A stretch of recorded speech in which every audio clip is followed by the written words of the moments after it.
Is this working now? It is working now. This thing called an on button. It's wonderful. All right. Well, welcome to the last month of the semester, and I know for many of you, your last month at Duke. We were just talking on our way in about how some of you are perhaps ready to go and some of you are not ready to go. So we're happy to provide the illusion for the next month that it will all be business as usual and you can enjoy Duke for as long as you want. I'm just going to do a little bit of framing today. We have a really interesting program that you'll hear about in a second. Last week we talked extensively about animal ethics and the hidden costs of eating meat. And the theme that is emerging for us as we listen to our presenters, we listen to people talk about their life choices in a variety of ways, the farmers, Vice President Manita, and so on, was the question of making visible or invisible. The hidden costs to ourselves, the hidden costs to our society of certain kinds of food systems. And this week we're going to be hearing about farm workers, which are who are an equally invisible part of the food system. As Charlie Thompson talks about, and you'll hear about his approaches in a lot more extensive ways in a second, we are thinking about farm workers as invisible in grocery stores, never part of the marketing of food. And the two speakers that we're going to have today, Melinda Wiggins and Charlie Thompson, have worked together on these issues for years, which is also very exciting. We've been interviewing and talking with teams of people who work on particular food issues. Let me introduce Melinda to you and also reintroduce Charlie to you in this context. Melinda is the Director of Student Action with Farm Workers, which began as a house course at Duke in the 1970s. Let's hear it for courses turning into movements. I love this idea. Yay. This began as a house course at Duke in the 1970s and was incorporated as a nonprofit 20 years ago. Can you imagine that? If every cool house course that you had at Duke got incorporated as a nonprofit later on, that would just make all the difference in the world in terms of impact of education. You just gave me a wonderful idea. Before that time, Melinda coordinated the Student Action with Farm Workers into the Field Summer Internship Program for several years. She got involved with the farm worker movement as an SAF intern with the Episcopal Farm Worker Ministry during the summer of 1993. She's active with many immigrant and farm worker rights coalitions, including the Adelante Education Coalition, Farm Worker Advocacy Network, and Farm Worker Ministry Committee, as well as several social justice groups such as the Zampa and the Wincall Residency Program, and she may be talking to us about those. And if she doesn't, then you can ask her. Melinda is the granddaughter of sharecroppers who grew up in a rural farming community in the Mississippi Delta, and in that way she has something in common with Will Allen. She moved to North Carolina in 1992 to pursue a Master's of Theological Studies at Duke University, so she's also a Duke alum. So there's some really interesting kind of lineages here that I'm seeing in a number of our speakers. You all know Charlie very well, but I want to remind you a little bit about Charlie. He teaches and engages with farm workers through his documentary work, and he's been a longtime advisor to SAF. I would say that as a documentary filmmaker and ethnographer, he's interested in everything he does in making people visible. That's what he does. And if there was a phrase that I could say that summed up all of Charlie's work, that's what it is. And I think I wanted to remind you of that, even though I've introduced Charlie before, because I think it's a really important thing to try and do with yourselves, too. What is the one thing that unites all of your work? Melinda and Charlie edited and published a book together called The Human Cost of Food, Farm Worker Lives, Labor, and Advocacy. And the book has been considered an essential text for many courses about farm workers throughout the country. So before they come up, please join me in welcoming and re-welcoming our two speakers. And I wanted to share with you some initial thoughts about the last part of the course and where we are in thinking about farm workers. both Kathy and Charlie shared some quotes with me that I thought were really interesting in introducing what I think is at stake in making visible, and that is the larger global understanding, transdisciplinary understanding of justice and what justice is. Cesar Chavez, who's the co-founder of the United Farmworkers, as many of you know, has written, "Every time we sit at a table to enjoy the fruits and grains and vegetables from our good earth, remember that they come from the work of men and women and children who've been exploited for generations." There are 2 to 3 million farm workers in the United States. That, of course, varies by crop and year. The states with the highest farm worker populations are California, Texas, Washington, Florida, Oregon, and North Carolina. At least 150,000 farm workers work in North Carolina on a seasonal basis, harvesting tobacco, peppers, cucumbers, tomatoes, strawberries, blueberries, sweet potatoes, and much more. In addition, thousands of new immigrant laborers, many of them fresh from the fields of Latin America, also work in the poultry and hog industries in North Carolina and beyond. It's ironic that those who till the soil, cultivate and harvest the fruits, vegetables, and other foods that fill your tables with abundance have nothing left for themselves. These, again, are key ideas from major thinkers and writers about this question.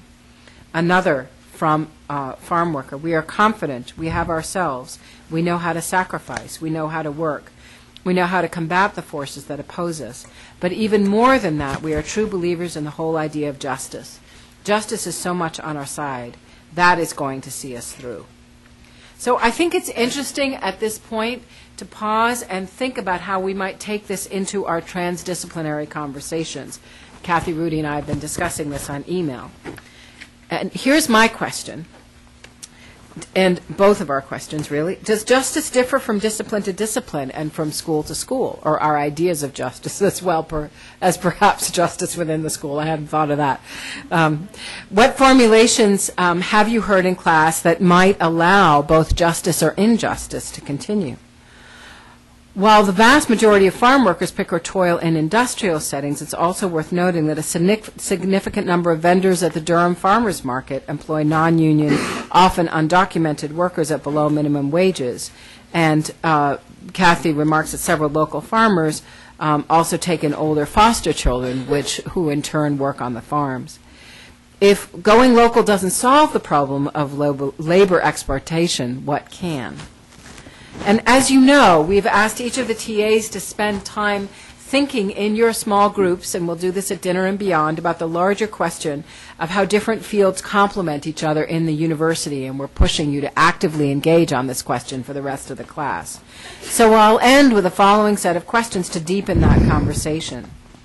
How has your, and the TAs can take up this in the small groups this afternoon, how has your disciplinary work shaped your idea of justice? Let me use myself as an example.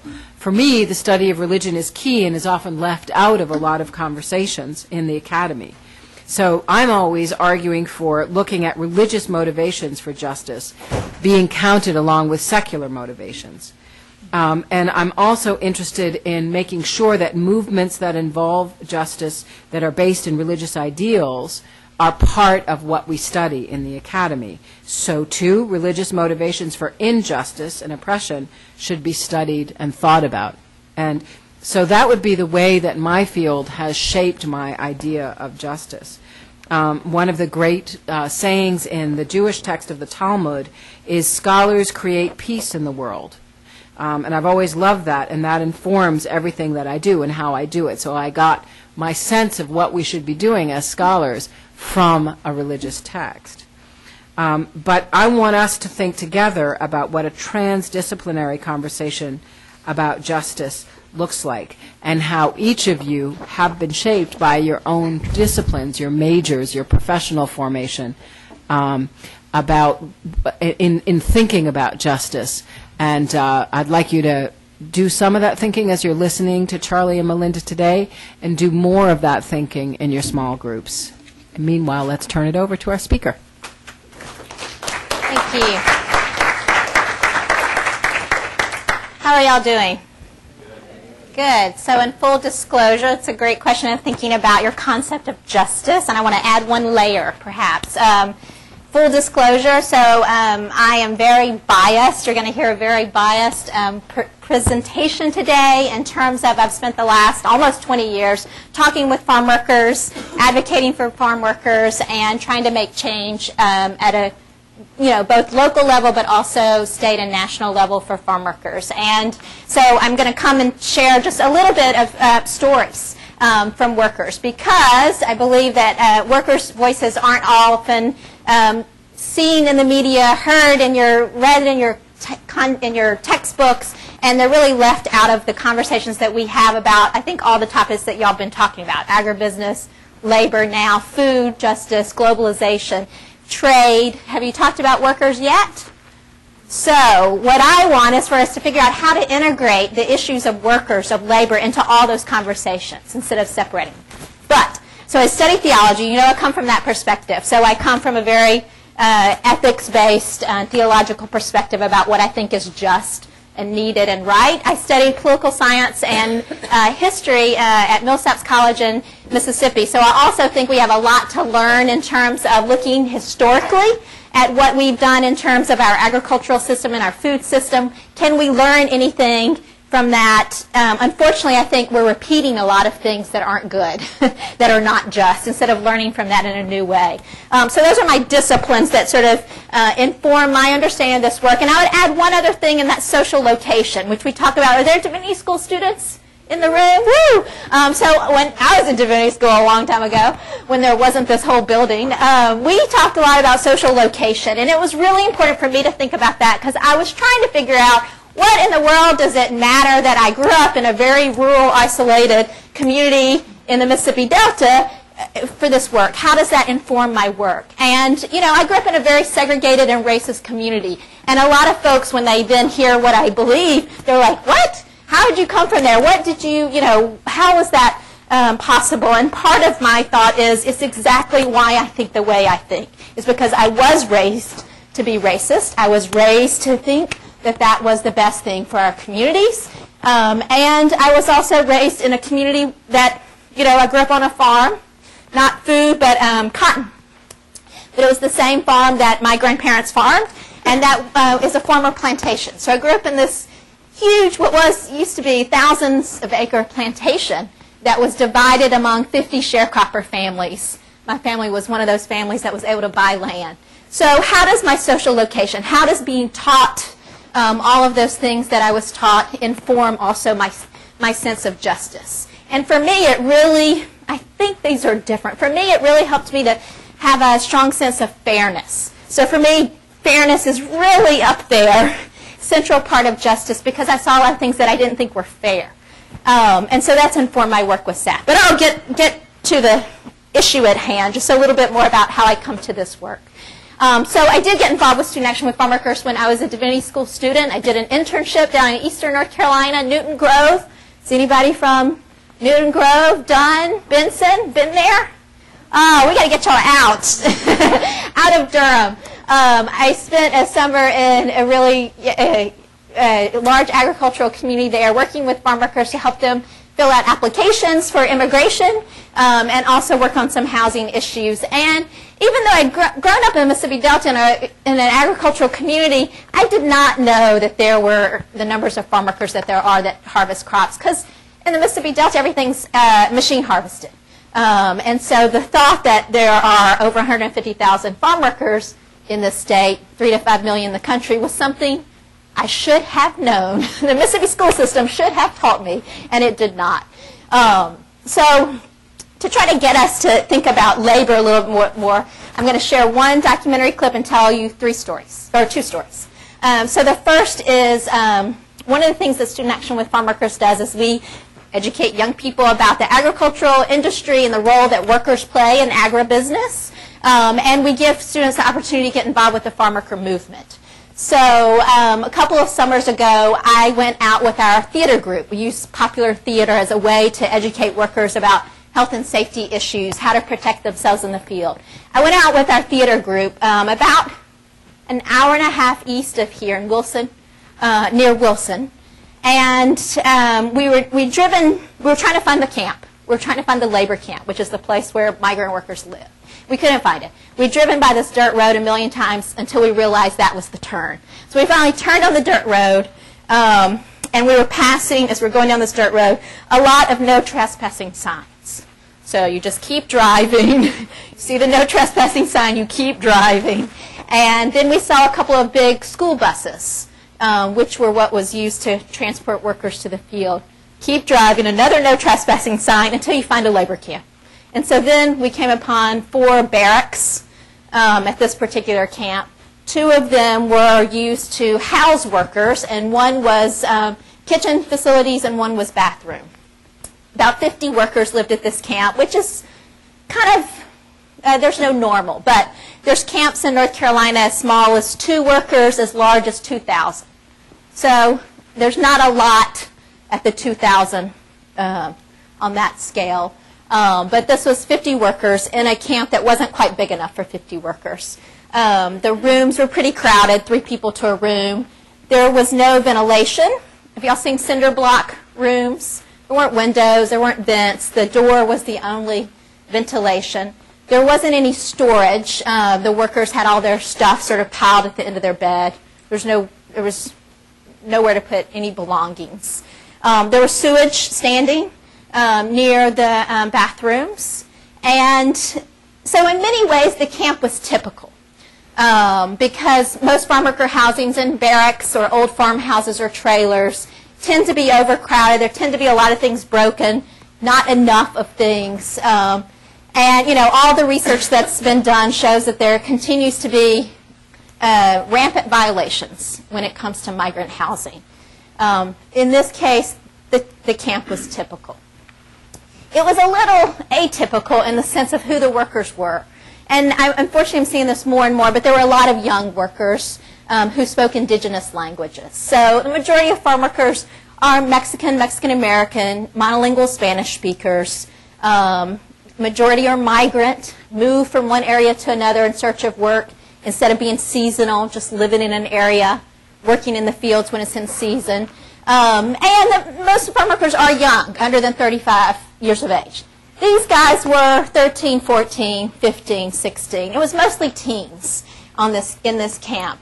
And the fact that they spoke an indigenous language is it's a new issue that we're dealing with. A lot more folks are coming from southern Mexico, from Central America, and Spanish might be their second language. So you can imagine, I told you how far it was, how hard it was to get there. So there's isolation pretty much with all the farm worker community, but then you add the even more significant language barrier of speaking an indigenous language. The workers were very isolated. They were not having any contact with anyone else other than themselves. And there was a couple of guys at the camp who also spoke Spanish. So of course then had to become the translators, the interpreters for the group. The other thing that was kind of hard about this visit is most of the folks who work with Student Action with Farm Workers are young people from farm worker families. And they present these plays about, you know, issues that we need to talk about and how to make change. And for the workers, because they were particularly young, they sort of saw these young, they were college students, folks that were also from farm worker families. And we had one particular guy, he was 14, who was really impacted by the play and just by the young people who were presenting it. And I think his dream of having an education was revived. But it wasn't his reality, of course. He started talking to a couple of the college students about his desire to go to school and the dilemma that he was in, which was he couldn't do it. He was here working to support his family, sending money back home to Mexico. He wasn't here with his parents. He was with other folks from his village, but he was the one in the family that was sent to the U.S. to work. And that is, you know, families have really hard choices. Choice isn't even the right word in terms of who comes. But oftentimes because it is the young men. Because workers are paid by the piece, by how fast they can pick, how much they can pick. There's, you know, the belief that young, healthy boys can pick the most. So here was this 14-year-old saying, all I want to do is go to school. And I know I can't because I am the breadwinner for my family. So that's the first story. The second is I'm going to show you this documentary, and then I'll tell you a third one that's more political and about how agribusiness works today, which is why my sticker's on. So this, one of the things that Student Action with Farmworkers does is conduct documentaries with farm workers, again, to try to make visible what's not visible. It's collect folks' stories and share them with other people. And so this is a piece that one of our students did, not far from here, actually. I think they were in Wake County, that interviewed some workers. The one caveat I will say is these workers don't work in food. So majority of folks that we're talking about do harvest fresh fruits and vegetables, but in North Carolina in particular, we have a huge farm worker population that works in tobacco and in Christmas trees. So two of our biggest crops are actually non-food, but are a huge part of the agricultural industry. So these guys, I think they worked in vegetables later in the season, but in the summer when the documentary was done, they were working in tobacco. So let's see if we can, it's about 6-7 minutes.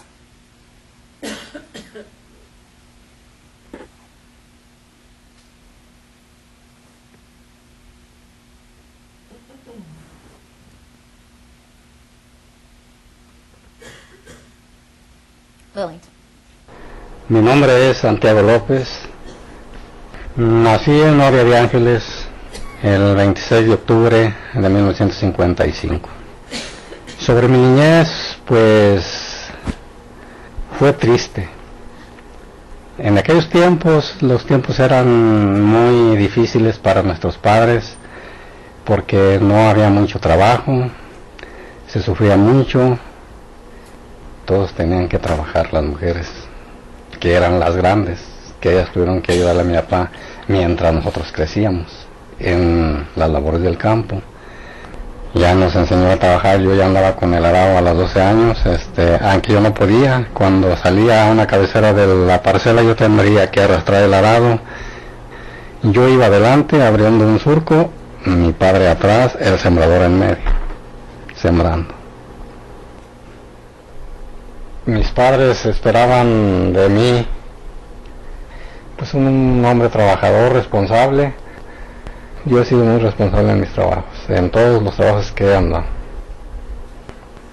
Aquí tengo una parte de mi familia: Juan de Dios, Santiago, Roberto y mi yerno Pablo. Cuando yo les comenté que si querían venir a Estados Unidos, dijeron que sí. Entonces yo les dije: miren, el trabajo en Estados Unidos es un trabajo pesado y pues sucio, ¿verdad? Sucio porque se ensucia uno mucho y es la goma que se pega y todo eso. Yo les he dicho, cuando ustedes vayan a trabajar, cualquier trabajo que sea, cuando el patrón les mande, ustedes obedezcan, hagan un trabajo bien, porque uno solo se tiene que recomendar. Bueno, yo espero para ellos que no van a fallar en lo que yo les he enseñado, que sean buenos trabajadores, que se den a respetar y que respeten a las demás personas. Yo me llamo Juan de Dios. Yo tengo 10 temporadas viniendo para acá.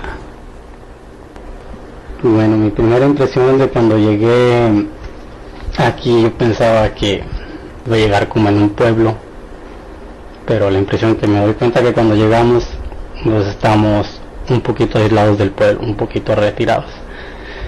Estaban las trailers, estaban entre unos árboles muy adentro. Y fue la impresión que me llevé que, pues no es como me habían dicho. Yo pienso que en el corte se estresa un poco más por las calores, porque anda uno cortando y pues en veces en las noches no puede dormir uno por lo mismo que tiene muchos químicos, la nicotina, y tiene en veces mucho insomnio. Yo pienso que eso es un poquillo más estresante en el corte. Yo lo aprendí por parte de mi papá diciéndome cómo hay que hacerlo. Lo más importante que aprendí de él de que le eche ganas al trabajo, sacar a mi familia adelante. Aprendí mucho de eso, del trabajo por parte de él. En mis tiempos libres, a veces me gusta estar descansando, a veces dibujar. I should preface this. Bueno, There's an me gusta image dibujar that you may want to close your de eyes todo un poco. coming up. A veces como lo de mi país, lo que es la cultura de mi país, lo que es como aztecas, o sea, pirámides o Las mujeres pirámides. así con sombreros, como charras, ¿no? Así, más o menos al estilo. No dibujo muy bien, pero pues yo pienso que es una manera de pasarme el rato y no estar pensando en mi familia o pensando allá, es porque a veces pienso mucho en mi familia y es cuando uno le llega la nostalgia. Y eso es lo que yo me dedico en eso, para distraerme un rato en mi mente, dibujar.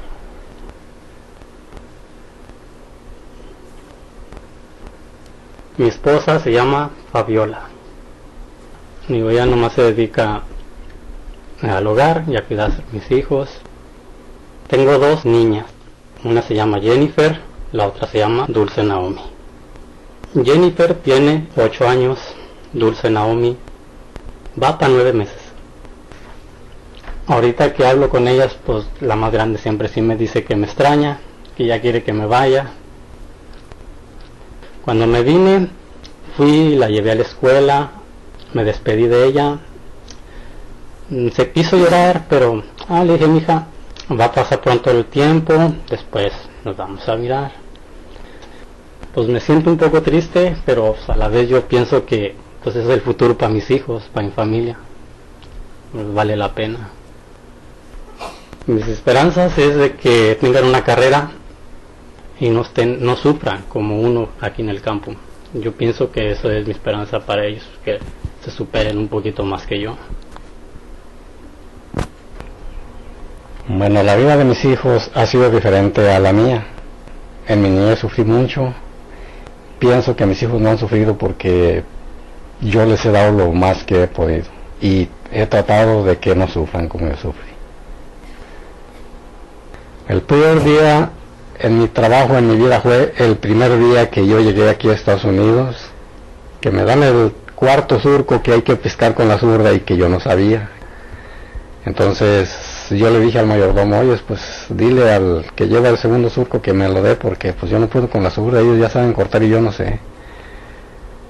Entonces el compañero que iba dijo, no, dijo, es que tú viniste a Estados Unidos y cuando uno viene aquí, uno ya sabe lo que viene. Le dije, pues no, pues yo desgraciadamente no sabía y pienso yo que como tú ya tienes tiempo, tú debes de decirme, no, pues está bien, mira, te lo paso. Y no, dijo, pues dale. Y bueno, para mí ese fue el peor día de mi vida. El mejor día en el trabajo, en mi vida, es un día que no tuve problemas con nadie, que anduvimos muy feliz ahí en el field, todos platicando, conviviendo. Ese es el día de mi vida más feliz. Bueno, yo vengo de México. Yo de México dejé a mi familia allá, pero pues viene uno aquí, se encuentra compañeros y dice, no, pues nosotros estamos aquí como familiares porque estamos conviviendo aquí. Porque una familia no siempre va a estar conviviendo bien, siempre va a tener ratos tristes, ratos alegres, y es igual, y es lo que yo pensé cuando llegué aquí. Bueno, yo más que nada, el mensaje que les puedo dar a la gente que va a ir a esta entrevista, que a mí no me interesa que sea gente mexicana, sea gente norteamericana, sea gente, por decir, de El Salvador o de cualquier país que sea. Pienso yo que estamos en Estados Unidos, estamos en un pueblo que no es nuestro país y que debemos de trabajar unidos, juntos, echarnos la mano unos a otros. No vivir, no, pues que yo soy más que tú, que yo no. Aquí pues lo que se trata es de convivir y echarnos la mano unos al otro sobre todos los trabajos, y es el mensaje que yo les puedo dar.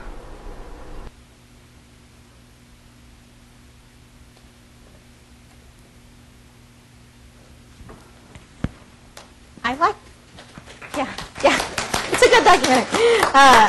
I like the documentary because it shows a little bit more about demographics, right? You saw men, it's mostly men traveling without their families, left their family at home. The majority of folks who work in the fields are men traveling without family. It also, I think, it shows a little bit more about the control issue. So it was very slight, but there was a little reference there to obeying the employer. There's a lot of control issues that workers have to deal with. They have very little control over anything, where they live, when they go to work, when they get off of work, how they get to work, what they eat sometimes, how much they get paid, of course, the conditions under which they work. So there's a lot of control issues that are still present. The other thing I think it references is some of the conditions under which folks work. There was a reference to heat.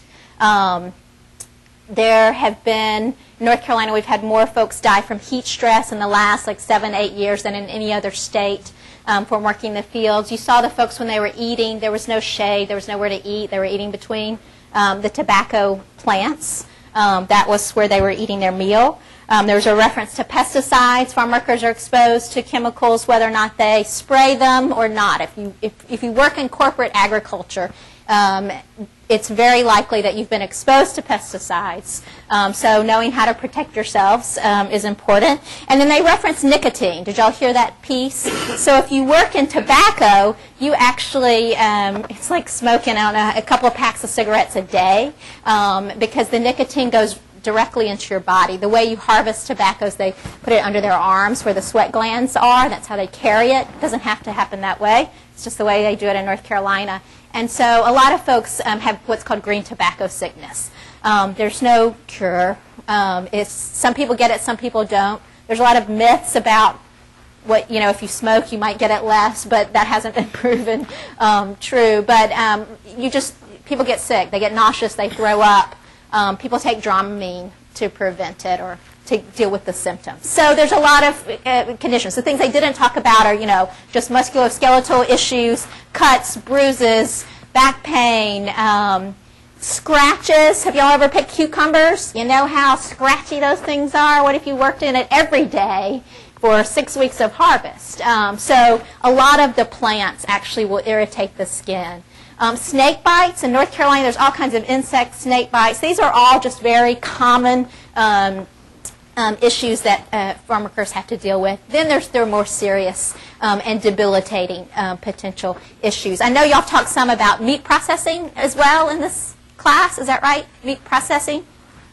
Yes. And so I'm going to talk a lot about that, but there are a lot of similarities in terms of health and safety conditions for people who work in the field and folks who work in meat processing. The sort of real high-level meta differences that we see is that folks who work in food processing, and sometimes it's the same folks. Some folks might work in a very short harvest for a couple of weeks or a month, and then they might work in a food processing plant the rest of the year. The advantages of working in a food processing plant is that it's a more stable year-round job. You earn a little bit more than you do working in the fields. I think the last stats I looked at, it's like $9 or $10 an hour if you do meat processing. And in this state, of course, we have chickens, hogs, and turkeys, and shrimps. We have a lot of meat processing. But you have the potential to have a more debilitating injury. So the injury rate in food processing is 3 times higher than in every other industry. So you make a little more, you have year-round work, but you are going to get injured. If you work in the fields, you don't make as much. Most workers make sub-poverty wages. The national stat is $11,000. It's less in the Southeast. It's less for women. It's less for undocumented workers.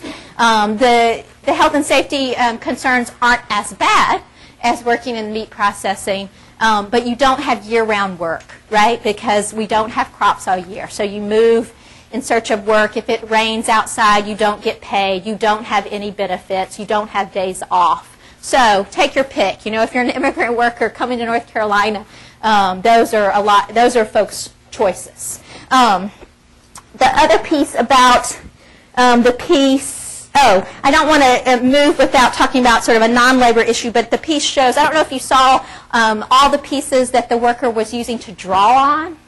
So not only are folks isolated, but sometimes they are bored. When there is no work, they don't have anything to do. They don't have their own transportation. Migrant workers are usually brought to a place by a crew leader or the employer. So they They don't have transportation to go anywhere. They're not close enough to go anywhere. And for folks who, we know that workers have these full lives and experiences, and to be able to do some of these things, he was drawing on the table. People don't have materials and supplies to relax, as he said, to do things in the off-season. So those are the things that I saw or wanted to lift up from that documentary. Second story, and then I think it'll be time for Charlie, is, and I kept my sticker on, today I had my first meeting with the Commissioner of Labor. You've probably seen her image in the elevators. Commissioner of Labor, Cherie Berry. Student action. One of the things that Student Action with Farmworkers does is try to improve the laws that protect farm workers and work with enforcement agencies to enforce the laws. Farm workers and domestic workers are the two workers that are treated differently under our major labor laws in this country. We use this term agricultural exceptionalism. So think of any health and safety, labor, or environmental justice law, and there will be a different rule, an exception, an exemption for agricultural workers. They are treated differently under the law in terms of less than. They have less protections than any other worker under the minimum wage law, under overtime, under the protections if they organize, under health and safety, under pesticide safety, environmental safety. They're treated differently. So one of the things we try to do is equalize the law to say, even though they're in the fields, they're not in a building or a structure, it doesn't mean they're not employees, and it doesn't mean they shouldn't have the same protections as every other worker. So a lot of people talk about factories in the fields as a way to say, hey, there's no reason why these factories aren't regulated. So as part of this long-term effort, we facilitate a coalition called the Farmworker Advocacy Network that is trying to work for better places to live, better places to work, and stronger enforcement of the existing laws. And as part of that, the Department of Labor is one of our big focuses because they enforce a lot of the health and safety laws that protect farm workers. The Commissioner of Labor has refused to meet with us in the 8 to 10 years that we have asked. We've met with other folks in the Department of Labor, but the Commissioner would not meet with us until today. And it was a circus. I wish you could have joined me.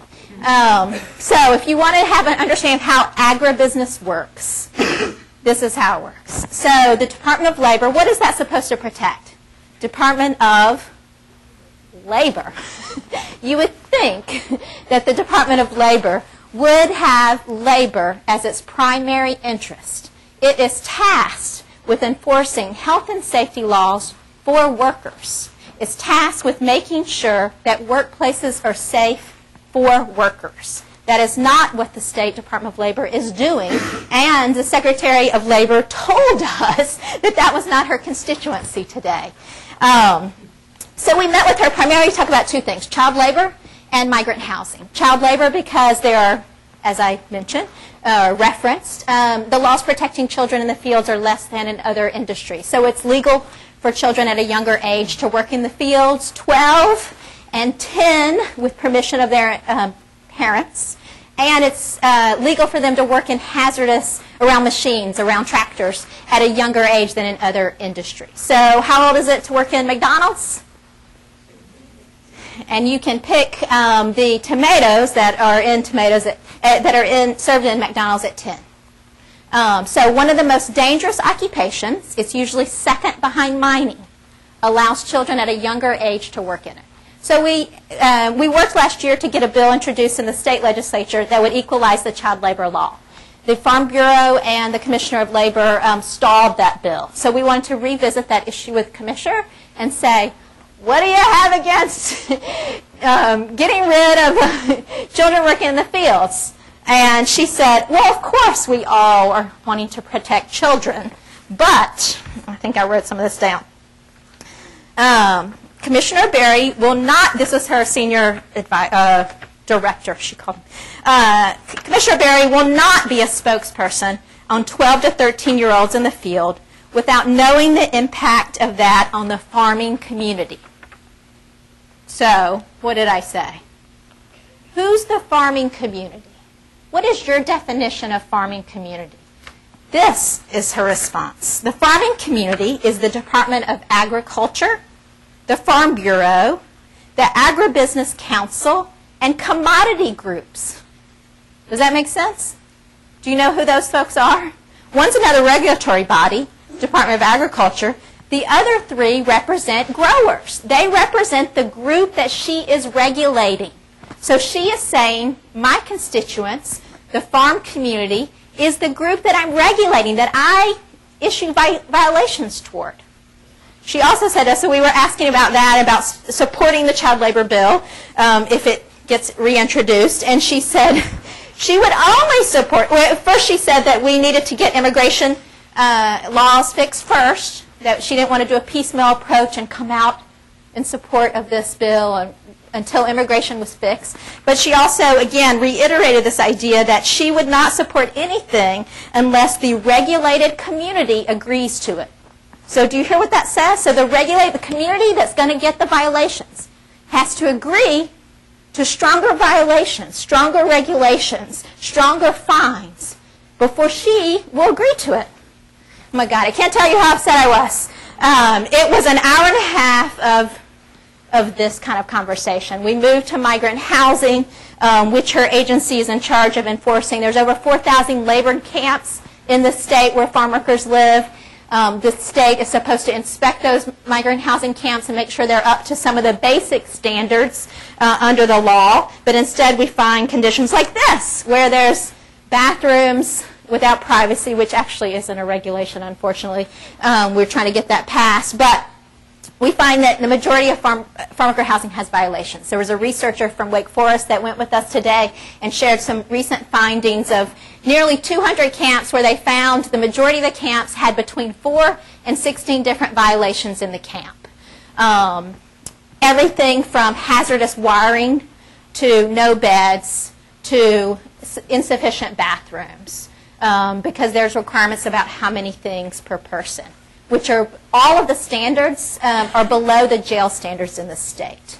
So the conversation with her was about, why don't you do what this research is saying, which is you've got limited resources, you have limited inspectors, you certainly don't have the will, but even if you did, is there anything creative we can do? Can you focus on, which the research says, can you focus on the worst violators? Can you focus on the folks whose housing is not registered at all? Because what we have found is if an employer is not following one law, they're not following the rest of the laws. It's much more unlikely. So if they aren't following the migrant housing law and haven't registered the housing where workers live, then it's very likely that they're also violating immigration laws and hiring undocumented workers, that they are not following pesticide regulations, so they're sending folks into fields before it's safe, and that they're not following wage and hour law. So they're not paying people. They're taking out too many deductions. They're not paying them correctly.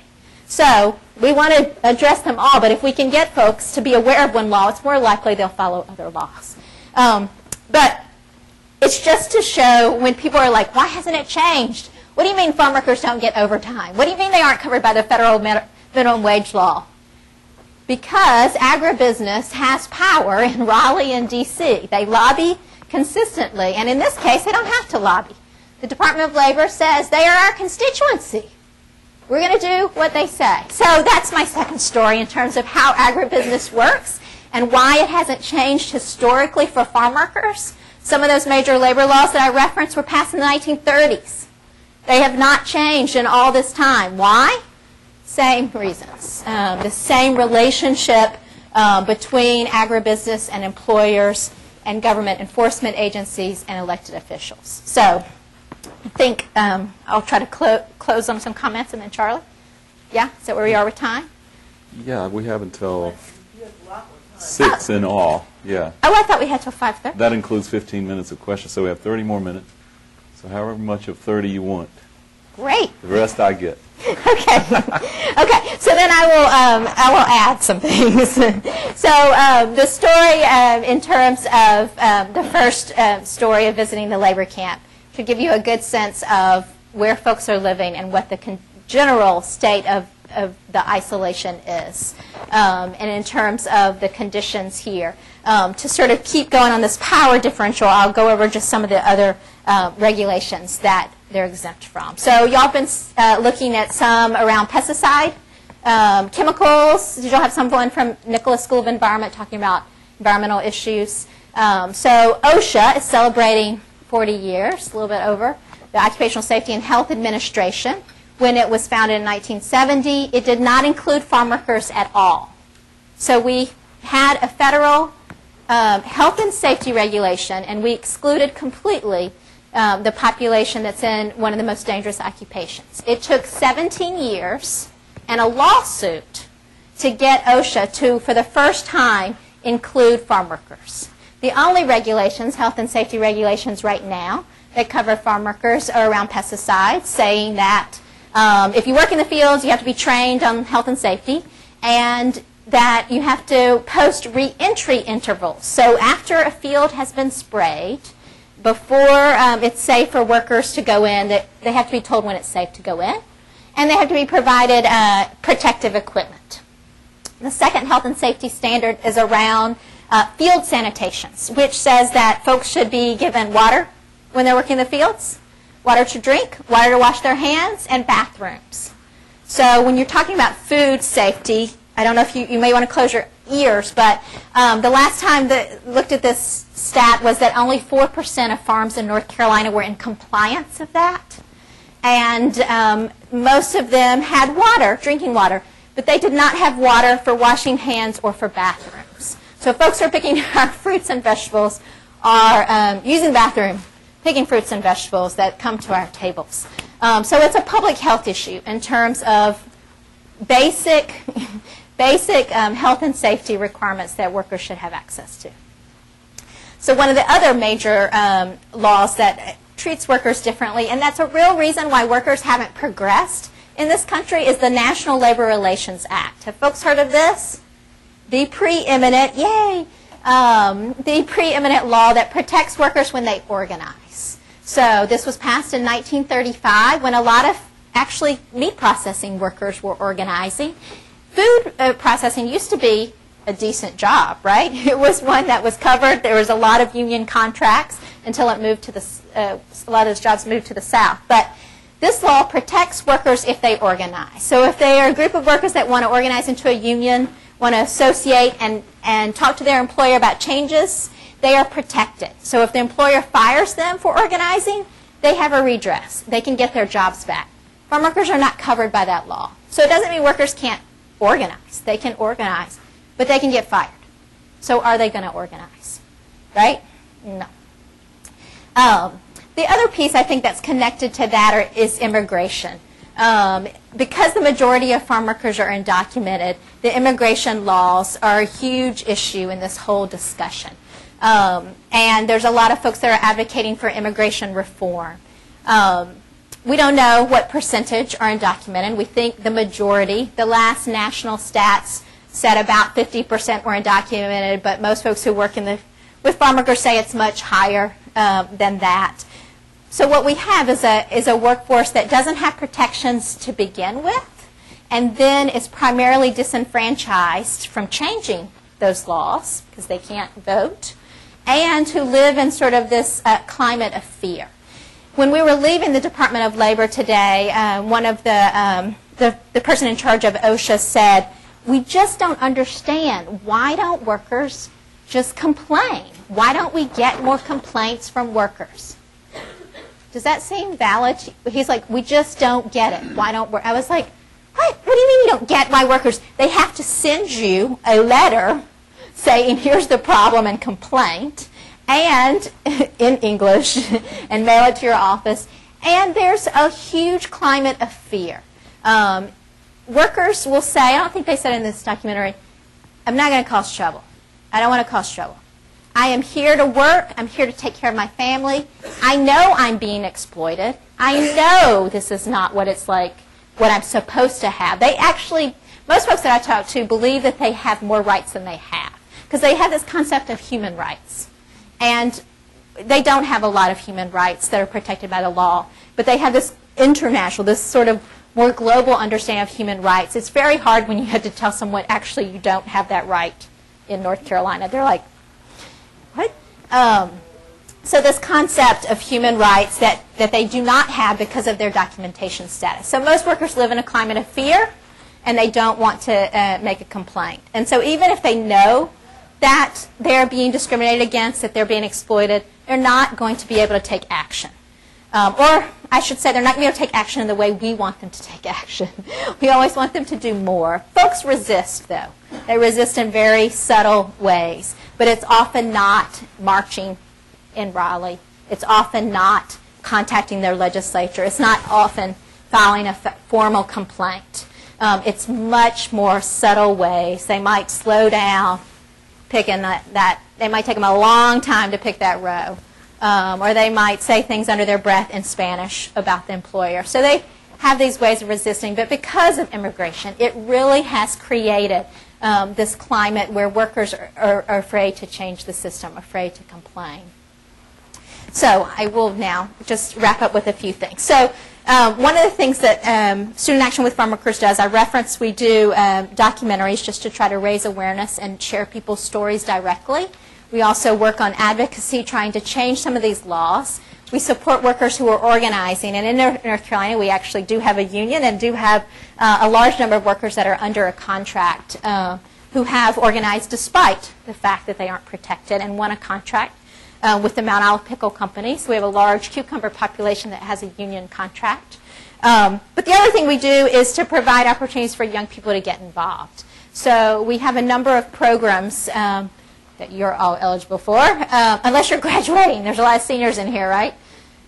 So if you're not graduating, we have an internship and fellowship program where you can work directly with farm workers in whatever field of study you're working in. You're studying, so health, education, legal, organizing, and you spend a summer or 6 months, if you're in a fellowship, visiting workers every evening in the camp. So going out to farm labor camps, going down that dirt road, passing that no trespassing sign, holding your breath, and continuing on and talking directly with the workers about different ways they can protect themselves in the field. So training workers on their rights, on health and safety issues, on what to do if there is a problem, teaching English, those kinds of things, facilitating their access to health and other services. We also have a student organizing school, so if you're more interested in doing organizing on campus, we try to raise awareness on campus about farm worker issues. Last week was National Farm Worker Awareness Week. I don't know if anyone went to, there were a number of events on campus just to try to raise awareness of this invisible population, elevate it. And we also have a youth group, so we work with farm worker teens to help them access education. A lot of the folks we work with, as I mentioned, are undocumented, so don't have access to college, really faced with finishing high school and not having any other route, no path beyond college. So we get involved with all those different ways. I brought some materials about farm workers, some fact sheets, and about SAF, and we started with talking about how SAF got started. We are celebrating 20 years as a nonprofit, and there's some folks in another of Charlie's class that are curating a couple of exhibits on campus because our archives are at the Duke Human Rights Archive. So there's going to be, if you're on campus next fall, there'll be 2 exhibits at Duke Libraries that sort of chronicles the 20-year history as well as the prehistory.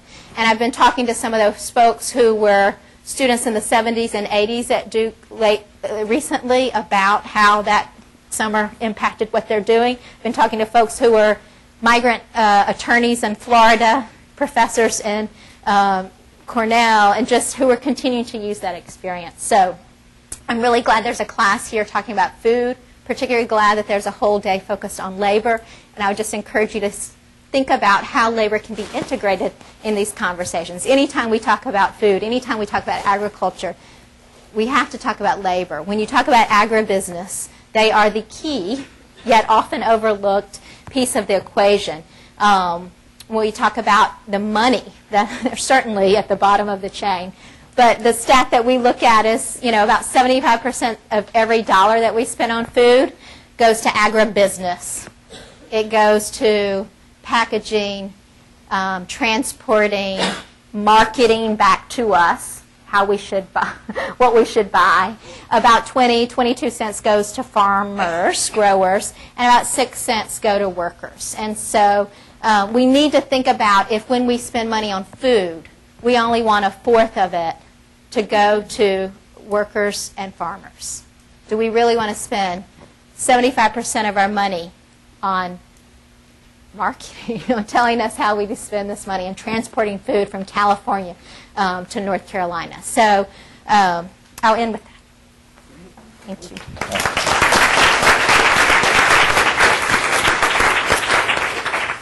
Well, I was going to get up and whine about having forgotten my notes. Then I follow Melinda Wiggins, who doesn't need notes, and so I will just not say anything about it. It made me nervous. Yeah, and I get to work with Student Action with farm workers in the same building. They're located at the Center for Documentary Studies on campus, and I always like to say, we do so-and-so, sort of like the fly on the back of the ox who's plowing. It's like the fly says we're plowing, but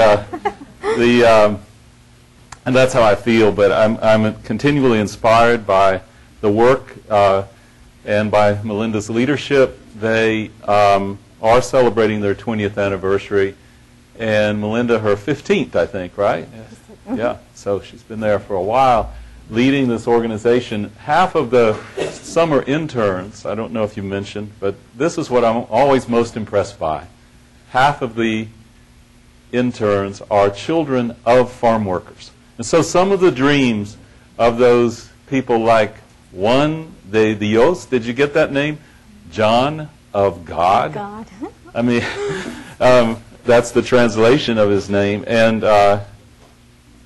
some of those dreams have come true. And so 15 workers of this summer are children of some of these guys from Idaho, from Texas, and those kinds of places. Also this week, Melinda was, and on behalf of SAF, went to Washington to receive a Champion of Change award from the Department of Labor, basically, federal, what was it? White House. The White House Office of The White House gave this. So she shows up at the White House, and there was a special guest who showed up, and it was President Obama, to hear these presentations by people who are working with farm workers around the nation. And Melinda, being the person, fireball as she is, decided she was going to give President Obama a bear hug. And I can just see the Secret Service now speaking into their microphones. It's like, we got a problem here. But anyway, it was successful. And I did not get arrested. Yes. She did not get arrested. Me back. And she and he actually hugged her back. So that she just came back from that, a national recognition for the work of SAF. So really great, yeah.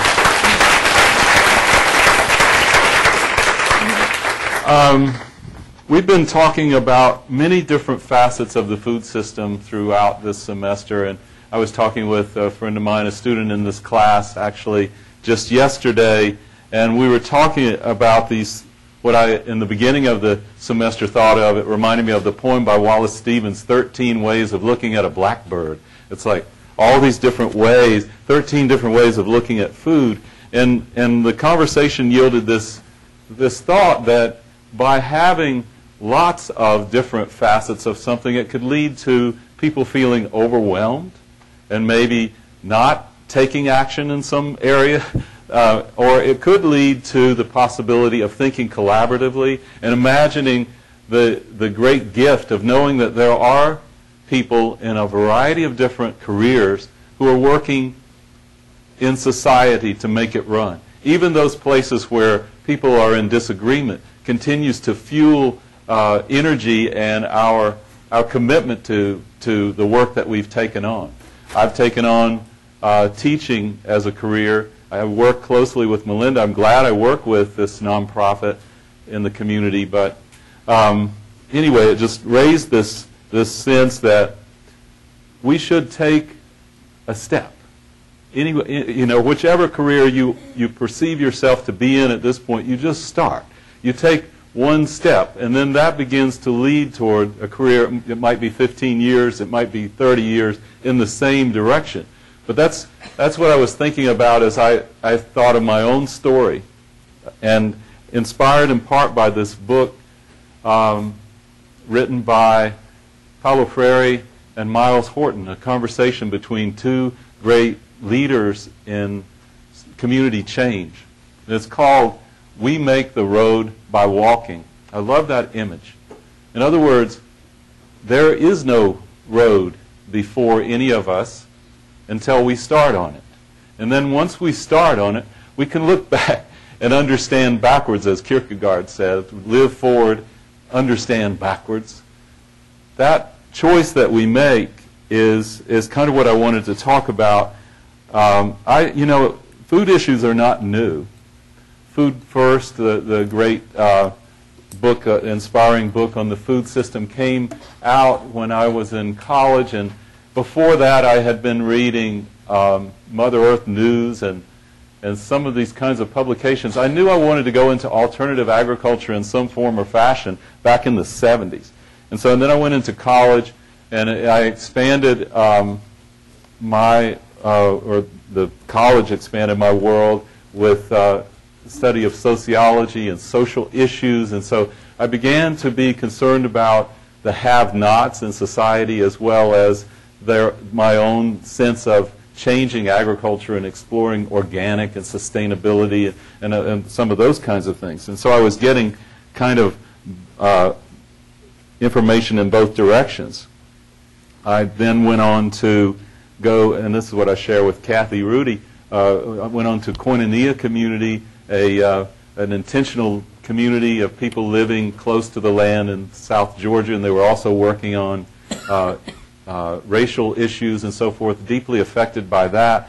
And then came back to North Carolina or I was from Virginia, but came back to this region and began to be a Vista volunteer, working with people who were on the fringes of the farm community, the smallest of the farmers who were beginning to experience farm foreclosure and so forth. And I did that for a number of years, and working with African American, Native American, and white farmers, all the smallest of the farmers who were going out of business.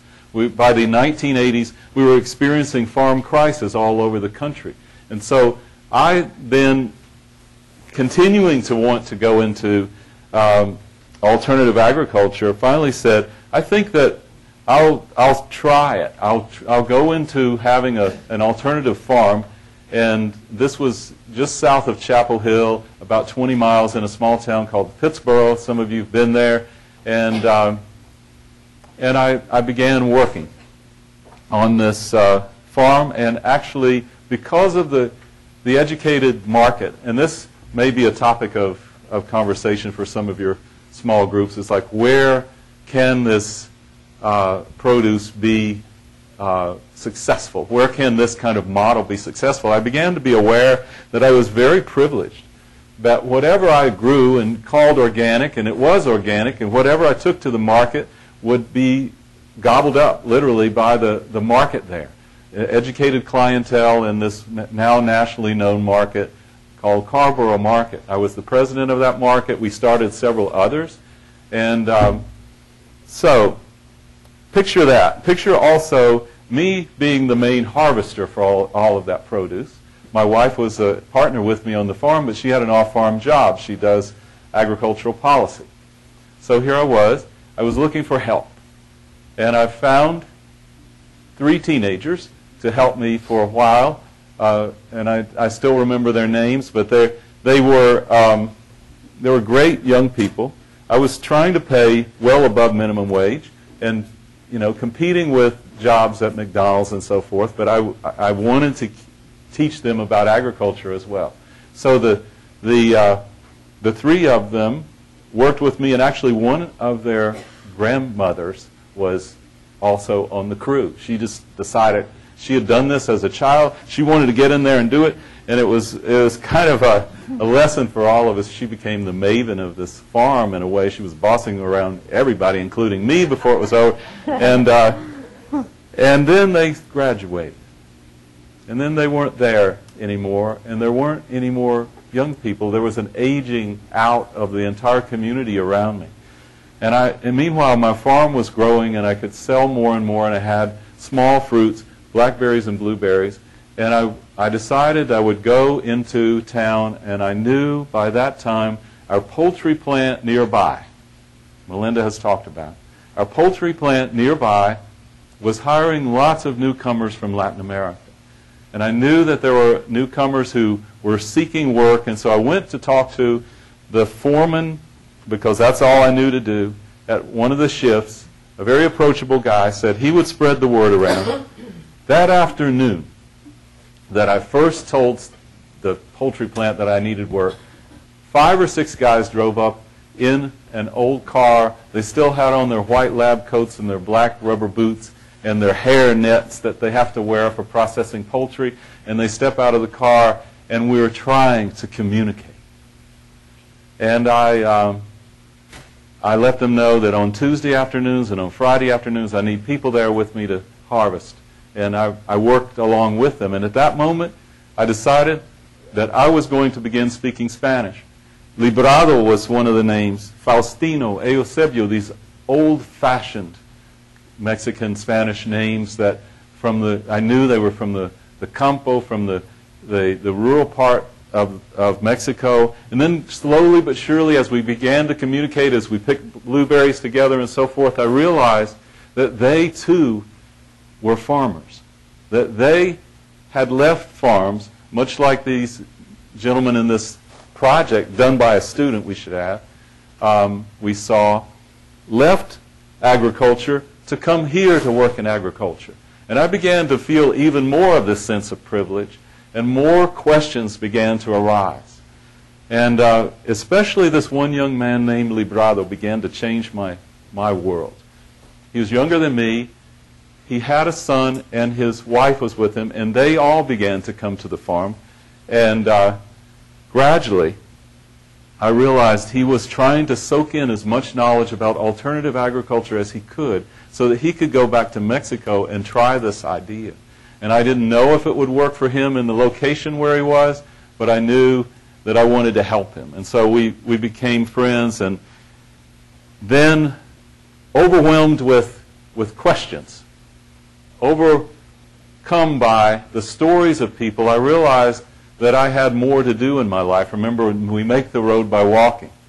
And I realized that I didn't want to keep down that same path, but I wanted to take a detour and go back to school and ask these questions in a deeper way, and began to study anthropology, religious studies, and so forth, to ask ethical, philosophical, cultural kinds of questions. And ended up going to Guatemala.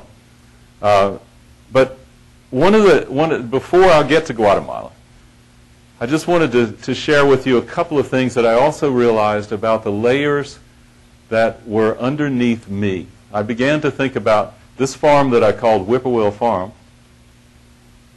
Who had it before me?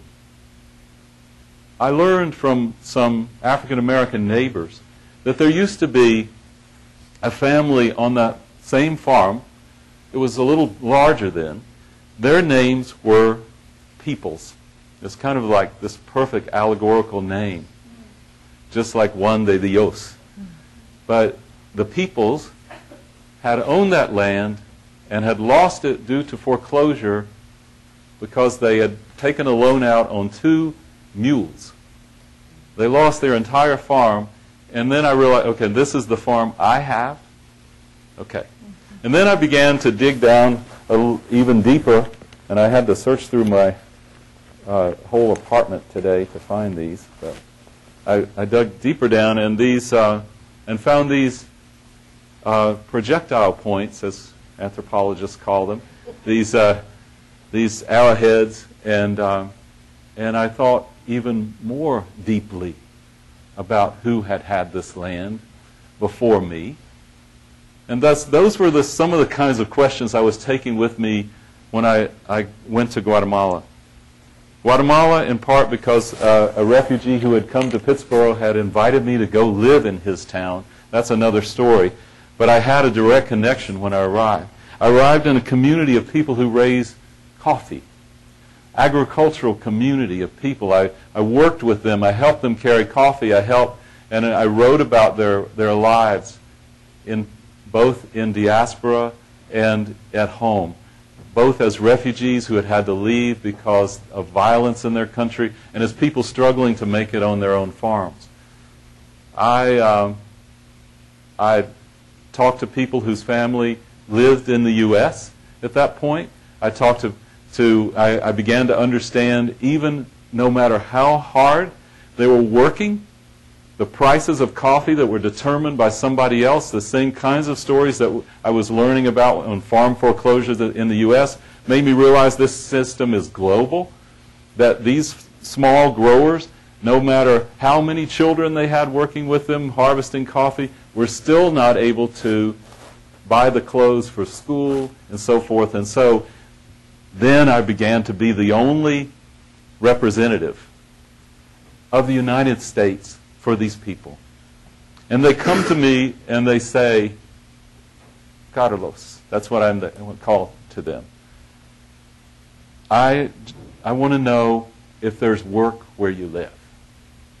I want to know how it is for me to get to where you are. And after all, I had arrived in their town. In fact, we had driven from North Carolina to arrive in their town. How is it? How is it to go there? Is there work? How much do they pay? I said, some people, minimum wage, is like upwards of, I think at that point it was still $5 $5. We don't make that much in a day here. How? And so the conversation, would you go? Would you do it? They asked me these questions. I'm the ambassador, so to speak. How do I answer these questions? I ended up saying that I understand your needs. If there's any way possible, you don't have to risk your life going through the desert.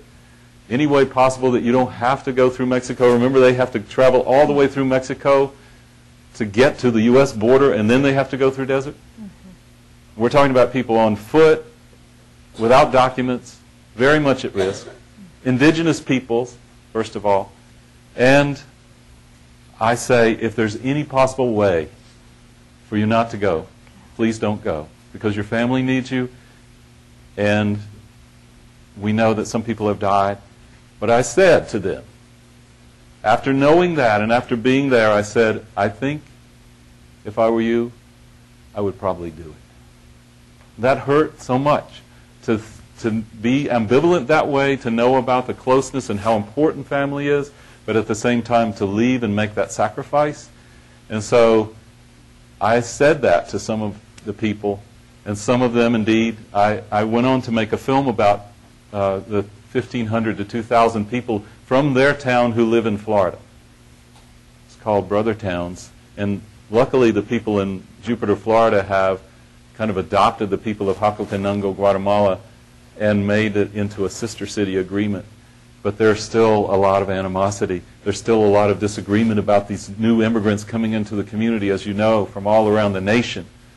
There's whole states that have made it highly illegal for people to be in their midst without documents. And they're on the law enforcement are on the hunt as we speak for people who are trying to make a living that way. So all the ambivalence that I was feeling. So eventually it's time for me to come back. We had been there a year, and 80 people came to say goodbye, approximately. Circled around our car. I was trying to count just to have that memory. It's like, and they're giving us coffee, and they're giving us peanuts and other foods that they had raised, and telling us to have a good trip and so forth. And we drive away, and it takes us a number of days to get back. We get back to North Carolina, and I was sitting around trying to write some field notes about the trip itself, and I just felt that I had to do something. What can I do? So I call up Melinda Wiggins, and I say, Melinda, I know now from the other side what it's like. What kind of work do you have for me? And she said, well, we need somebody on our board. I said, sign me up. And so that's how it started. But thanks.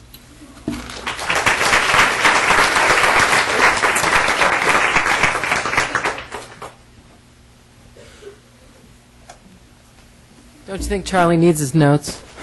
What kind of work do you have for me? That was the beginning of the story as well as the end of the story, and it's a wonderful way for us to think about as we move into the last part of the semester, and all of you either going out into the world or into more professional formation or your first jobs, to think about asking the world the same question that was asked of Charlie by the people in his village: what kind of work do you have for me? That Charlie then asked of Melinda, what kind of work do you have for me? It's a great way to continue the cycle of human relationship and non-exploitative labor. So now we are open for questions, and I just forgot to tell you, Melinda, that because of the sound system, I have to repeat the question.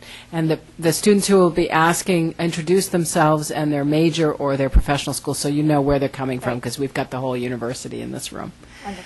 All right, so if you all want to come up, and yes.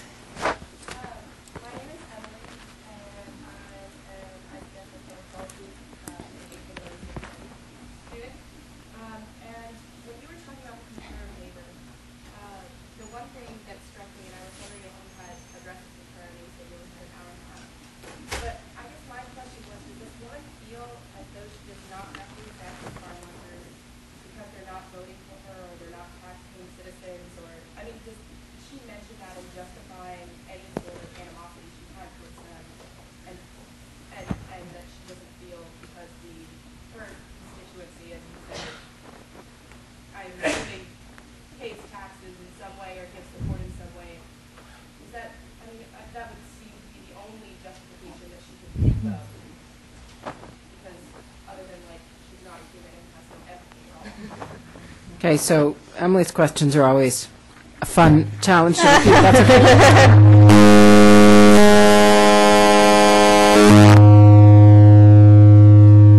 Am I doing it? Yeah, that'll capture you right there. So if you want, I think when they get close together. Oh, yeah. No so it wasn't myself. Professional hazard of being a dean. You always think it's your fault, whatever it is. That's how I feel about the Right. Okay, so Emily's question was, in Melinda's story about the Commissioner of Labor, was her view that she did not represent the farm workers because they're not voting for her or they don't pay taxes in her state? That economic motivation or constituent representative motivation seems to Emily to be the only motivation or reason that she would have that would make any kind of humane sense. I wish I knew the answer. You know, she's been interviewed in documentaries related to farm workers before and said similar things. There was a great documentary that WRAL did, I don't know, about 5 years ago about housing. And she said a couple of things that stuck out. She was like, she was showed images of really cool farm worker housing, and the interviewer, he was great, he was really pushing her, was like, would you live there? And she said that she had seen non-migrant housing that was worse than that. As if that wasn't also a concern of ours, or that we wanted other people to live in those conditions. And she also said that she wished there was a guardian angel that looked over every farm worker and could provide them with a safe place to live and work. And her name is Melinda Wiggins. No. I wish that was the case too, but you know, in my opinion, she has a bully pulpit that she could use, and that's what we were asking her, because they were kind of saying, you know, we have limited resources, we do this, we do that, we can't do any more. There's a lot of excuses. And we were saying, you know, we're really looking for someone at the state level to take leadership on this issue, to use their position of power and contacts with employers, with businesses, to speak out about what needs to change. So we're not asking you to, you know, we know you can't do more than you can do with your limited resources. They have like 7 inspectors for the whole state for housing, for instance. But, you know, she's done things like we've lobbied to get more inspectors when the economy wasn't like it is, but years ago. We got a request in for more inspectors for the Department of Labor. She did not support that. She would not publicly even support that. So I wish I could understand her. She spent a lot of time today telling us how much she understood the Mexican culture and work ethic, and that she has 2 homes in Mexico. And so she visits there often and really has an understanding of the Mexican people. It was very condescending. So I don't really know. But she is elected, and she's up for re-election this year. And so I advise you to, find out what you want about her record. But the thing I can say is that she does not have workers as part of her constituent. And we asked her multiple times, and we said, how come you don't consider farm workers as a part of that constituency? And there was no response. So I don't know. I don't understand it. But I do know she's elected. I do know that she is, she said today, the last thing, when we were leaving, she said that she had the best job in the world. That she travels around the state giving out awards and getting fed. So, it got worse and worse, as we were leaving, when she started talking about her house, multiple houses and stuff, and we're like, we just had this contentious and somewhat very serious conversation about children working in the fields as young as 6. We had someone there who works with migrant education who had documented 6-year-olds picking blueberries in eastern North Carolina. And we have issues of housing where people have to sleep outside because the housing they're provided is not safe. And you want to end this conversation like that. So. The only thing that I would add, I met with her once upon a time, years ago, is that farm workers, for the most part, don't vote. No, because most farm workers are undocumented. They're not able to vote in this country. And the ones who are documented, there's all kinds of other barriers to voting. But they're not her voting constituency, but it's my understanding they should be her regulatory constituency. Other questions or thoughts? Whoa, lots. Okay, we've got some time. Let's start over there, and then we'll move that way. And please do raise your hand again. Remind us who you are. I'm Dan. I'm a PhD student in genetics. And my question is support phrase in a way. Is it ethical to hire immigrant labor? Yeah. Oh, I'm sorry. Do this all the time. I apologize. Dan's question is it ethical to hire immigrant labor? If you treat them right. I think, I know you are looking at all kinds of food systems and what's sustainable. And I think in our conversations around sustainability, labor has to be considered. And that we need to make sure that workers are provided a living wage, not a minimum wage, and benefits. And so I think immigrant or not, I don't know if I'm quite getting where the question is, but I don't have any qualms around hiring immigrant workers. I think what's important is that you treat them justly. Is your question around undocumented and whether or not folks should hire undocumented workers? Yeah, I think, knowing what I know about the immigration system as well as the U.S. trade policies and what things the U.S. Government has done through the World Bank and other international means to help create the economic destruction that's happened in Mexico and other countries. I understand why people leave and why campesinos in Mexico don't have land to farm, and I understand our immigration system doesn't allow for a poor farm worker to come legally. So knowing all those things, I don't fault farm workers at all for, quote, breaking that law when they're within the system. I think there's some solutions that should happen in terms of on the immigration front. The commissioner today referred to, she wants a larger guest worker program, which is the one way that poor farm workers can come and work in the fields here is through this agriculture guest worker program that we have. It's very small in terms of the number of workers who come, and the workers have no control in that system. I'm not an advocate. Charlie's done a whole documentary on the guest worker. It's not a system where workers have any say in it. So we do need immigration reform in the sense so that there aren't undocumented workers, or we need some sort of system where people can work here and go back and forth if they need to go home. I would just add one. I already raised that sort of ethical quandary. What if you're in Mexico and somebody asks you, and you see how they live, and you see that their children don't have enough nutrition or access to education? When that question was asked to me in that environment, then it was really, truly an ethical dilemma. The other piece to the equation to keep in mind as we think of the ethics is that there is a pull factor from the U.S., that there is encouragement, including even billboards that we have documented in Mexico, encouraging and recruiters, manpower, and other organizations going into Mexico saying, we have jobs for you. So I think there's a lot in Dan's question, and I want to make sure we discuss it. I'm sure you have had conversations with business people who may actually think that it isn't ethical to hire undocumented workers, and I would love to hear more about what that other side says as well. I'll add one thing. It's actually the one issue where agribusiness and farmworker advocates are often on the same side, because agribusiness wants to hire a legal workforce, and thus they often will advocate for immigration reform. So even though we fight on all these other things, usually around immigration reform, right there. Yeah, look up Ag Jobs bill. There is a bill that was widely supported. Okay. That also had agribusiness support. Great, thank you. That's very helpful to get multiple perspectives. Yes. My name is Dan, and I'm also, or I'm Matt. My name is also Not all Dans do genetics? anyway, so it seems to me there's like a pretty clear cycle. Like if you're illegal, you don't cause trouble. If you don't cause trouble, you're cheaper to hire. If you're cheaper to hire, you get work. And if there's work available, more legal immigration.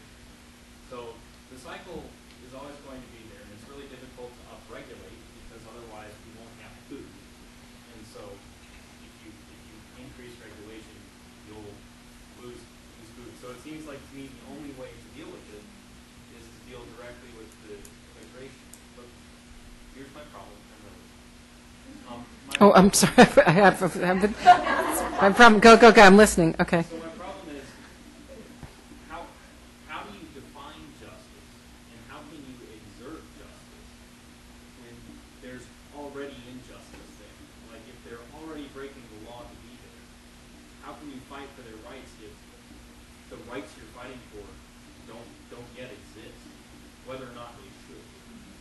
Okay, so Dan's question is, because it's somewhat of a vicious cycle between not causing trouble, being hired, getting the job, remaining at a below minimum wage, and continuing on that way, how can you actually think about rights or questions of justice, given that you're coming from a position where you're already illegal? So the voice from which one could advocate for justice is usually one that works within a legal system. So how do you even break the cycle? Is that about right? Sure, it wasn't that well. Yeah. Good. Well, thankfully, we aren't bound. Justice isn't always within the law. You know, I think justice is certainly, there's so many examples where the law is unjust. So I don't feel bound in any way by unjust laws. So the immigration law is unjust for poor people. It's very anti-poor people. So if you work with working class people, there aren't many parts of the immigration law that you find just. So that's the simple answer, and I think that's, yeah. Can I add a corollary? Yeah, if it's quick, because we have a lot of other people who want to jump in. Yeah. Then what do you use to define justice? That's not quick, but I referenced a little bit at the beginning in terms of part of my understanding of justice is around fairness. Right. And so when a community is treated unfairly, I get examples around under the law.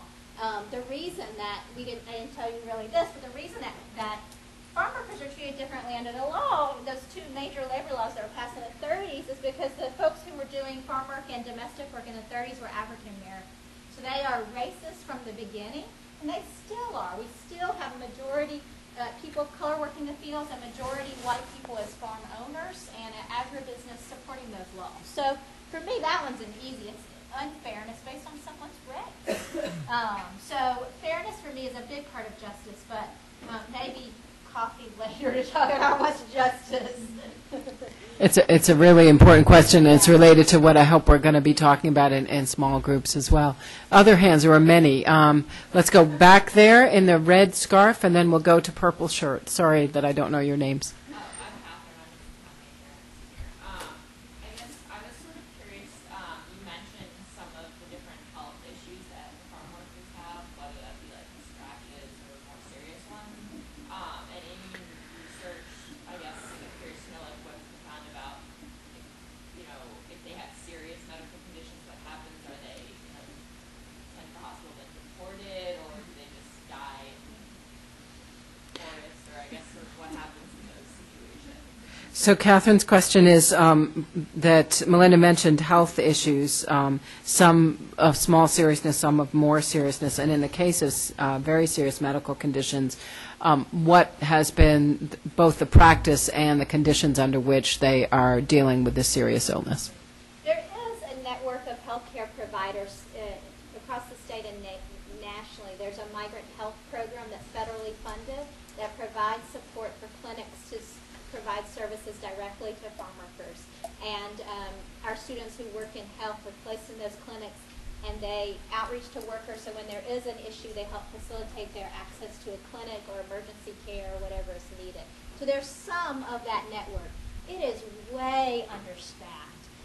In North Carolina, we did a survey of all of the groups that we work with in the state: legal, education, health, community, and sort of looked at in total, how many workers do we reach? Collectively, this is sad, but we only reached about 20% of farm workers in the state. So for some of the workers, they meet an outreach worker, whether it's at a clinic or somewhere else, and if there's a serious issue, they can help them facilitate that. Unfortunately, majority of folks don't ever see someone like that, and unfortunately, we also have cases where people have died in the fields, mostly heat, some acute pesticide exposure where, I can think of 2 or 3 examples in the last 5 or 8 years where a worker had symptoms of acute pesticide exposure and was told to go lie down in the shade while the rest of the workers continued working. And the rest of the evening, people realized that he wasn't at the camp. And they went and looked for him the next day, and he had died in the field. So there are extreme cases where that's the case. It's just not enough. And I would add that in many cases there's the fear factor. People are afraid that if they go to clinics they'll be found out. Or even if they are among the documented, those who are H-2A workers, if they go to the doctor they're afraid that they'll be thought of as weaker than the others, and so they're trying to prove that they can marshal on through it, and that's a big problem. They go to the doctor as a last resort. Because remember, there's no work. They don't have health insurance. There's no paid time off. So even going to the clinic, it means they're not working. So people will work until they can't work. Okay, this is an important conversation, so I'm going to let it go a few more minutes. Yes. I'm Corey from the Divinity School, and my question is, you mentioned we need to think about how we spend our dollar. And I think about the farmers market we go to, or we could grow our own food to divert from agribusiness. But how did us spending it those places positively affect farm workers? Right. And that's okay. I know it's hard to. And remind me where you're from the Divinity School, right? So Corey, right? Corey wants to know if Melinda is arguing as an activist how we spend our dollar matters. Where would we spend our dollar in a way that matters most, and how would spending it at a local farmers market help the farm workers? Yeah, thank you for asking that. So I'm not suggesting that is the only solution, and it's very hard right now to not participate in corporate agribusiness, right? Who can only go to the farmer's market and buy everything? I end up going to like 4 different places, right?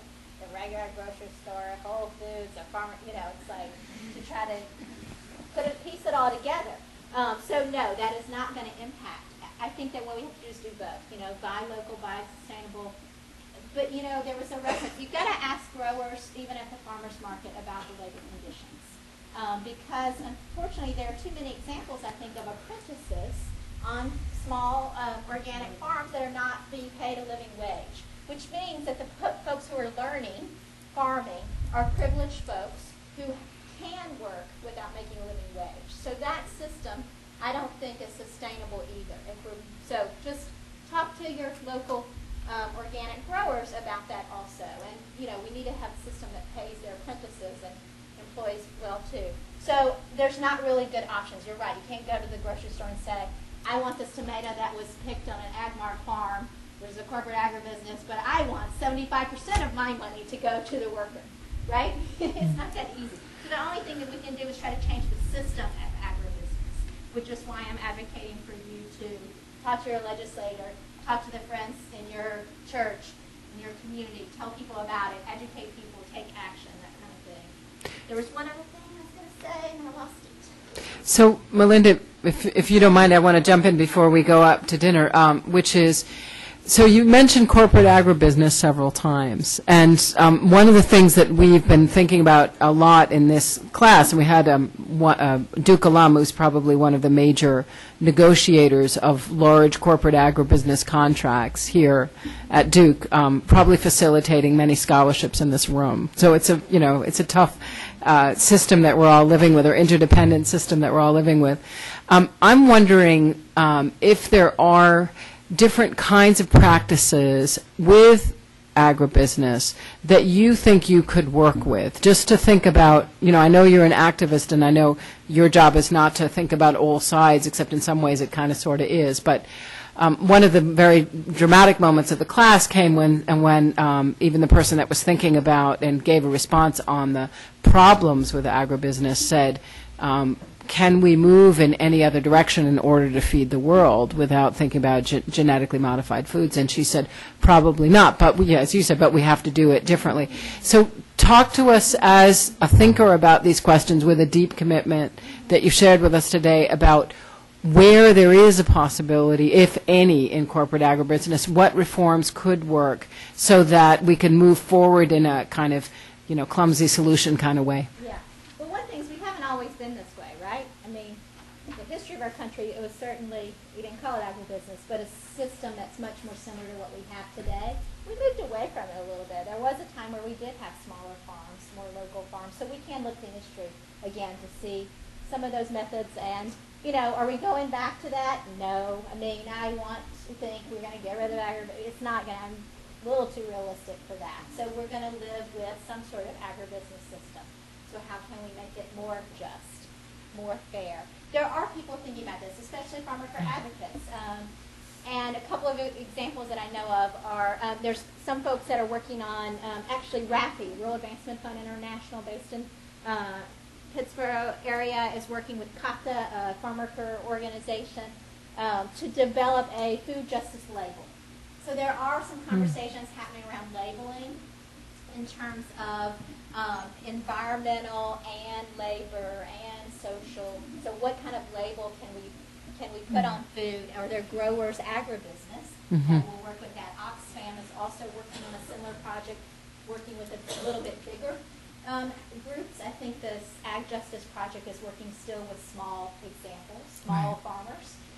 But Oxfam is wanting to look at larger agribusiness that are willing to do this. And agribusiness has, if we're changing what if McDonald's uses styrofoam or not, right? So if consumers ask for products that are not only environmentally just, but just when it comes to workers, there will be a response because it's in their corporate dollar best interest. Right. So I think if we ask for it enough, there's a response. The other thing that's been around forever is the union label. I mean, you want to know if something has worker organization involvement in it, then buy union. We can't buy everything, but there are models of workers and employers, and even with the Mount Olive Pickle Company, it was the supplier. The agribusiness also signed that contract. So it was a three-way contract between a processor, an employer, and a worker. So there are models out there where agribusiness has not voluntarily, with some cushion Right. entered into these Yeah. conversations. And that's something that Melinda mentioned that Professor Fitzsimmons also mentioned in terms of possible relationships that's up to your generation to build and create. Carrie Yes. just asked me though, and I think I know the answer, but how do we know, how do we find the union label? I mean, we find it in reverse by boycotts, right? I mean, yeah. So Explain that. Kathy asked. She can just, she'll All How do right. you find union labels? How do you know what's union, right? When you go, I mean, part of this, we do need more labeling for food, right? You can go to pick up a food. You don't know anything about that. But if you go find something processed, you're going to find how many grams of sugar are in it. You know, I equally want to know for my health what the conditions are of what that's under what it's labeled. So we need some advocacy around labeling because it's not easy to find that. You can go on our website, you can go on the United Farmworkers website, and there's a list of union labels, friendly labels. You can take that with your grocery store just like you take your list of what you're going to buy. So it requires consumer education and being proactive about doing that. Great. And And watching for boycotts. It's really still hard for, I have a hard time ever eating things I boycott, but you should eat them once they sign a contract. Right. Duke was instrumental in the Mount Olive pickle boycott. We were here during that time and marched into the Bryan Center and so forth. Yeah. But the one point I wanted to mention is I put on the announcements on the Sakai site that tomorrow at 4:30 there's a talk by Bon Appetit about their farm worker policies. It will feature student action with farm workers in conversation. This was driven by students. At one point we had Aramark. You can just look up Aramark and their policies. Now we have Bon Appetit. It was because of student interest in, I think, nutrition and that sort of thing. But now Bon Appetit has taken a deep interest in farm workers. Just go to Marketplace. You'll see a banner about farm workers right there. so these are really great examples of the kinds of partnerships we need to develop that can only be imagined because we have these different perspectives in mind. So thank you so much for sharing your life and your stories with us, Charlie and Melinda. And we'll see you upstairs for dinner.